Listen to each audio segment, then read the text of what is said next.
थप्पड़ इतना शदीद था कि दोनों ही हैरान रह गए, जबकि वहाँ मौजूद लोग उनकी तरफ मुतवज्जो हो रहे थे। अब तुम्हारा दिमाग ख़राब हो गया क्या इबादत? वो गुस्से से चिल्ला उठी। दिमाग ख़राब था, अब तक था, लेकिन अब ठीक हो चुका है। क्या कहा था मैंने आपसे ज़रान साहब? चाहे कुछ भी हो जाए, अपने पेशे का गलत इस्तेमाल मत कीजिएगा। मुझे काले कोट में लोग बहुत अच्छे लगते हैं, लेकिन अगर वो इंसाफ का साथ दें तो। क्यों क्यों किया आपने उसके साथ ऐसा? आपने मेरा यकीन तोड़ दिया, मेरे भरोसे को रेज़ा रेज़ा कर दिया। मुझे लगता था आप एक अच्छे इंसान हैं, इतने बड़े वकील हैं, हमेशा सच का साथ देते होंगे, लेकिन आपने, छी, आप जैसे इंसान के साथ मेरा नाम जुड़ा है, ये सोचते हुए भी मुझे खुद से नफ़रत महसूस हो रही है। जो इंसान अपने पेशे के साथ मुखलिस नहीं, वो किसी और के साथ भला क्या ही मुखलिस होगा। वो गुस्से से बोलने पर आई तो फिर बोलती ही चली गई, जबकि ज़रान खामोशी से उसे सुन रहा था, जैसे उसके इस तरह के रिएक्शन के पीछे की वजह जानना चाहता हो। मुझे लगा था कि आप हमेशा सच का साथ देते हैं, हमेशा सच के साथ खड़े होते हैं, लेकिन आपने एक मासूम लड़की की ज़िंदगी तबाह कर दी, बर्बाद कर दिया आपने उसको। वो सारी ज़िंदगी के लिए सर उठाकर जी नहीं सकती अब। ना अपने शोहर की नज़र में पाक है, ना अपने ससुराल की नज़र में। उसके ख़ानदान वाले उसे अपने साथ जोड़ने पर पछता रहे हैं। क्या बिगाड़ा था आपका रेशम ने? जवाब दीजिए मुझे, क्यों किया आपने उसके साथ ऐसा? एक दफ़ा नहीं सोचा आपने कि उसकी ज़िंदगी तबाह हो जाएगी? वो बोले जा रही थी, जबकि उसके मुंह से रेशम का नाम सुनकर ज़रान ने एक गहरा सांस लिया। आपने रेशम की ज़िंदगी बर्बाद कर दी। आप एक घटिया शख्स है। नफ़रत हो रही है मुझे आपसे। आप जैसे इंसान के साथ ज़िंदगी गुजारने से बेहतर है मैं जहर खा के मर जाऊं। बस करो इबादत, क्या बोले जा रही हो तुम? एक बार तो भैया से पूछो, हो सकता है तुम किसी गलत फहमी का शिकार हो। किसी भी चीज़ को इस तरह अपने सर पर सवार नहीं करना चाहिए। इज़ा ने उसे अपनी तरफ खींचते समझाना चाहा, जबकि उसके भाई का इतना सीरियस अंदाज भी उसे परेशान कर रहा था। गलत फहमी? कौन सी गलत फहमी? आंखों देखी कोई गलत फहमी नहीं होती इज़ा। तूने देखा नहीं उस लड़की की हालत क्या बता रही थी हमें? 1 महीना हुआ उसकी शादी को, क्या 1 महीने की दुल्हन ऐसी होती है? ना उसे अपना होश है, ना अपने आसपास के लोगों का। इतनी तबाहकुन हालत। कहाँ से वो लड़की तुझे शादीशुदा लग रही थी? कहाँ से लग रहा था कि उसकी नई नई शादी हुई है? बर्बाद हुई थी वो लड़की, जिसका साथ देने के बजाय तुम्हारे भाई ने उसी को गलत साबित कर दिया। तुम्हें पुप्पो की बातें समझ में आई हों या ना आई हों, मैं सब कुछ समझ गई हूँ। तुम अंदाज़ा नहीं लगा सकती कि उसकी ज़िंदगी किस तरीके से बर्बाद हुई है। वो सारी ज़िंदगी के लिए सर उठाकर जी नहीं सकती। बेशक उसकी शादी हो चुकी है, बेशक उसका शौहर उससे मोहब्बत करता है, लेकिन फिर भी दुनिया वालों की नज़र में उसकी कोई औकात नहीं। सिर्फ़ और सिर्फ तुम्हारे भाई की वजह से उन्होंने एक मासूम लड़की का साथ देने की बजाय एक गुनहगार का साथ दिया, इसे आज़ादी दिलवाई। ये है हकीकत तुम्हारे भाई की। उसका गुस्सा कम होने का नाम नहीं ले रहा था, जबकि ज़रान खामोशी से उसे सुन रहा था। इस बारे में बाद में बात होगी इबादत, फ़िलहाल इस टॉपिक को यहीं छोड़ दो। वो उसके पास खड़ा ज़रान उसकी तरफ देखते हुए बोला तो उसने हैरत से उसे देखा। यानी कि इस चीज़ का उसकी नज़रों में कोई अहमियत ही नहीं थी। वो इस बारे में कोई बात ही नहीं करना चाहता था। हाँ, ये कोई जगह ठीक नहीं है इस बारे में बात करने के लिए, ये सब बाद में देखा जाएगा। फ़िलहाल हमें अपने बारे में सोचना चाहिए, इज़ा ने उसे समझाते हुए कहा, जबकि वो गुस्से से नफ़ी में सर हिला गए। इस बारे में ना आज सोचा जाएगा और ना ही बाद में कभी। ये तो चाहते हैं कि ये मसला यहीं पर ख़त्म हो जाए और एक लड़की सारी ज़िंदगी सिसक सिसक कर मरती रहे। और जिस इंसान ने इन्हें बहुत सारे पैसे देकर ये केस जितवाया है ना, वो यूं ही आज़ाद घूमता रहे अपने किसी अगले शिकार की तलाश में। नहीं ज़रान साहब, ऐसा नहीं होगा, क्योंकि मैं एक ऐसे शख्स के साथ नहीं रह सकती जो ऐसा हो। क्योंकि क्यों किया आपने रेशम के साथ ऐसा? क्योंकि रेशम का बाप आपको बहुत सारे पैसे नहीं दे सकता था केस के लिए, या फिर रेशम एक गरीब ख़ानदान की बेटी होने की वजह से अपने हक़ में आवाज़ नहीं उठा सकती थी? मेरा ना तो रेशम से कोई वास्ता है और ना ही उसके बाप से और ना ही उस शख्स से जिसने इसके साथ ज़्यादती की थी। मेरे पास एक केस आया था, मैंने हल कर दिया बस। इसके अलावा मैं इस चीज़ के बारे में कुछ नहीं जानता और ना ही मैं कुछ जानना चाहता हूँ, ज़रान ने अब की दफ़ा गुस्से से कहा। और जिस केस के बारे में तुम बात कर रही हो ना, उस केस में मैंने रेशम के बाप को 50 लाख रुपए दिलवाए थे। इस चीज़ को मीडिया में आने से रोका था। इंसाफ हासिल करके क्या कर लेती वो? इबादत, उसकी इज्जत ख़राब हो चुकी थी, अब उसके पास कुछ भी नहीं था। केस जीत कर भी वो कभी नहीं जीत सकती थी। और जहाँ तक इरफान की बात है, उसका क्या है? ये केस हार कर भी वो आज़ादी से बाहर घूम रहा होता। दुनिया का कोई कानून अमीरों के लिए नहीं बना। जिसके पास पैसा है ना, सब कुछ उसी का है। फ़र्ज़ करो इरफान केस हार जाता, तुम्हें क्या लगता है तब वो ये केस मीडिया में आने देता? नहीं आने देता। वो दुनिया वालों को पता ही नहीं चलने देता कि वो किसी लड़की के रेप के केस में अंदर हो चुका है। फिर क्या होता मैं तुम्हें बताता हूँ। 1 डेढ़ महीने के बाद वो जेल से आज़ाद हो जाता, फिर दुनिया में आज़ाद घूमता, रेशम की ज़िंदगी हराम कर देता एक दफ़ा, फिर उसे पल पल तड़पाता, तंग करता। क्या कर सकती थी रेशम? क्या था उसके पास? कुछ भी नहीं। इस केस को ख़त्म करने के लिए मैंने इरफान का साथ दिया और इरफान से 50 लाख लेकर रेशम के बाप को दिए, जिससे उसने अपनी दोनों बेटियों की शादी कराई।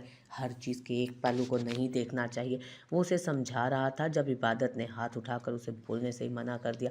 आप बहुत महान है ज़रान साहब। एक गुनाहगार को आज़ादी दिलवाकर आपने एक बेकसूर लड़की के मुंह को पैसों से बंद कर दिया। बहुत महान है आप। लेकिन माफ़ कीजिएगा, इतने महान इंसान के साथ मैं अपनी ज़िंदगी नहीं गुजार सकती, और खुदा के लिए दूर रहिएगा मुझसे। मैं कभी दोबारा आपकी शक्ल नहीं देखना चाहती। ऐसे बेईमान इंसान के साथ मैं ज़िंदगी नहीं गुजार सकती जिसका काम ही अपने पेशे को धोखा देना हो। जाइए, आपको आपकी जीत मुबारक हो। लेकिन हकीकत ये है कि आप एक हारे हुए इंसान हैं। वो गुस्से से कहती वहाँ से जा चुकी थी जबकि इज़ा हैरानगी से उसे जाते हुए देख रही थी। इसके साथ जाओ, जज्बाती हो रही है। उसने इज़ा को पीछे जाने के लिए कहा तो वो हाँ में सर हिलाती फ़ौरन उसके पीछे भागी थी। ये तू क्या कह रही है इबादत? तुम्हें इस तरह से नहीं करना चाहिए था। बाजार में जर्रान भाई को थप्पड़ मारने की क्या तुक बनती है? इज़ा ने घर आते ही सारा किस्सा जोरिश को सुनाया था। वही तो मैं कह रही हूँ भाभी, इसने बहुत गलत हरकत की है। इबादत को ऐसा नहीं करना चाहिए था। आपको पता है कितने लोगों की नज़र में आई ये बात? अब पता नहीं क्या होगा। वैसे तो जरान भाई ने सब कुछ बहुत नॉर्मली लिया, इबादत पर ज़्यादा गुस्सा नहीं किया, लेकिन फिर भी उन्हें बुरा तो लगा होगा ना। वो उसकी तरफ देखते हुए पूछने लगी जब जोरिश खुद परेशान थी इन सब चीज़ों के बारे में जानने के बाद। बुरा तो लगा ही होगा, लेकिन फिर भी इबादत को ऐसी हरकत नहीं करनी चाहिए थी। इसे किसी भी वजह से, किसी भी दूसरे की वजह से अपना घर बर्बाद नहीं करना चाहिए। बेवकूफ़ लड़की है ये। घर बैठकर आराम से भी तो बात की जा सकती थी। इस तरह बीच बाजार में इसने बहुत बेवकूफ़ी की है।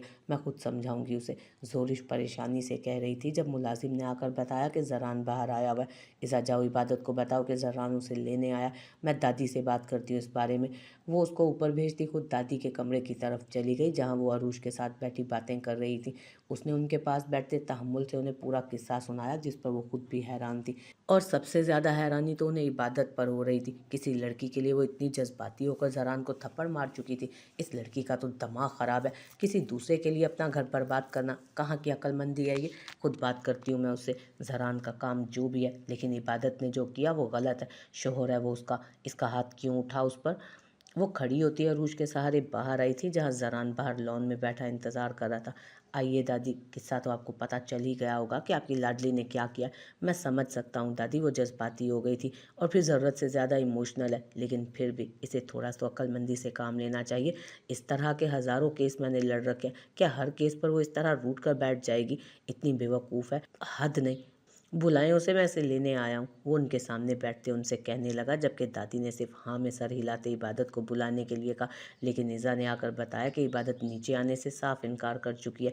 क्या बेवकूफ़ी है इज़ा? जाकर कहो इसे कि मैं लेने आया हूँ। हद है, ज़रा सी बात का बतंगड़ बना रही है। नाराज़ तो मुझे होना चाहिए जिसे थप्पड़ मारा है इसने बीच बाजार में, लेकिन मैं फिर भी इसे लेने के लिए यहाँ आ गया हूँ और वो फजूल के नखरे किए जा रही है।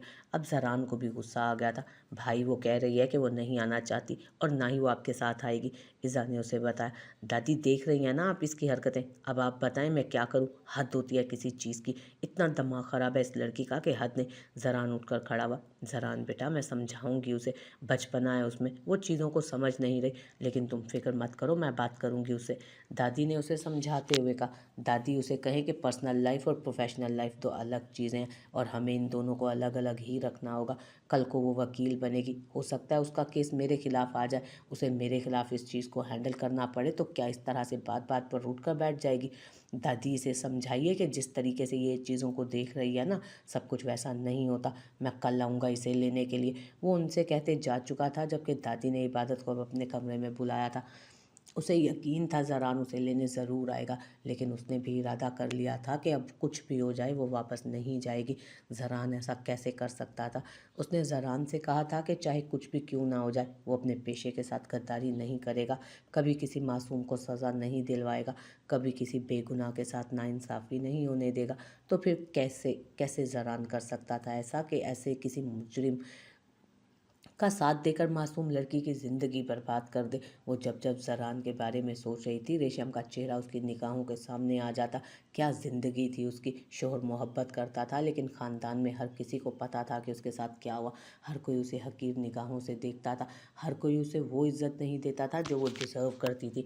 और उसकी ऐसी ज़िंदगी ज़रान की वजह से थी। अगर ज़रान हक़ का साथ देता, सच का साथ देता, तो यकीनन उसकी ज़िंदगी ऐसी नहीं होती। वो केस जीत जाती, उसे इंसाफ मिल जाता और उस हैवान को उसके किए की सज़ा मिल जाती। लेकिन नहीं, ऐसा नहीं हो सका। सिर्फ़ और सिर्फ ज़रान की वजह से।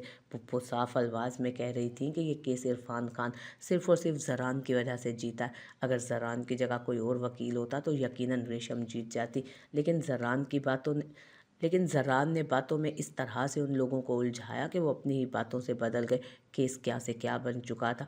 उसने सच का साथ देने की बजाय और वो एक ऐसे शख्स के साथ ज़िंदगी नहीं गुजार सकती थी जो ऐसे दरिंदे का साथ देता। उसने इज़ा को साफ इनकार कर दिया कि वो उसके साथ नहीं जाएगी। इज़ा ने उसे समझाने की बहुत कोशिश की थी, फिर थक हार कर नीचे चली गई। और अब इज़ा ने बताया कि दादी उसे नीचे बुला रही हैं। दादी उसे क्यों बुला रही थी वो अच्छे तरीके से जानती थी, लेकिन दादी के सामने भी वो साफ इनकार करने वाली थी। वो ज़रान के साथ हरगिज़ नहीं जाने वाली थी। एक ऐसा इंसान जिसकी नज़र में पैसे से बढ़कर किसी की ज़िंदगी भी अहमियत ना रखती हो, ऐसे इंसान के साथ वो ज़िंदगी नहीं गुजार सकती थी। इबादत बेवकूफ़ी मत करो, हद है। दूसरों की चीज़ों को अपनी ज़िंदगी में इन्वॉल्व क्यों कर रही हो तुम। रेशम शादी कर चुकी है, अपना घर बसा चुकी है, उसका शोहर है, ससुराल है। तुम क्यों उसकी वजह से अपनी ज़िंदगी ख़राब कर रही हो बच्चे। ज़रान ने केस लड़ा और वो केस जीत गया। हमें सिर्फ ज़रान की जीत से मतलब होना चाहिए, उस चीज़ से नहीं कि ज़रान किसके खिलाफ़ केस लड़ा और किस केस को और किस तरह से केस को हैंडल किया। बाबा उसके पास बैठे समझा रहे थे, जबकि घर के सभी लोग वहाँ मौजूद थे। क्यों मतलब नहीं होना चाहिए। क्यों मुझे इस चीज़ से फ़र्क क्यों नहीं पड़ना चाहिए बाबा। मुझे फ़र्क पड़ता है। मेरा शोहर अगर गलत का साथ देगा तो मुझे फ़र्क क्यों नहीं पड़ेगा। मेरे शोहर की निगाहों में किसी गरीब और लाचार की ज़िंदगी की कोई अहमियत नहीं। उसे सिर्फ उन लोगों के केसेस लड़ने हैं जो गलत करते हैं, जिनकी जेब में पैसा है। पैसे के बिना उसे कोई फ़र्क नहीं पड़ता। कोई मरता है, जीता है, उसे तब फ़र्क पड़ेगा जब उसकी जेब में पैसा होगा।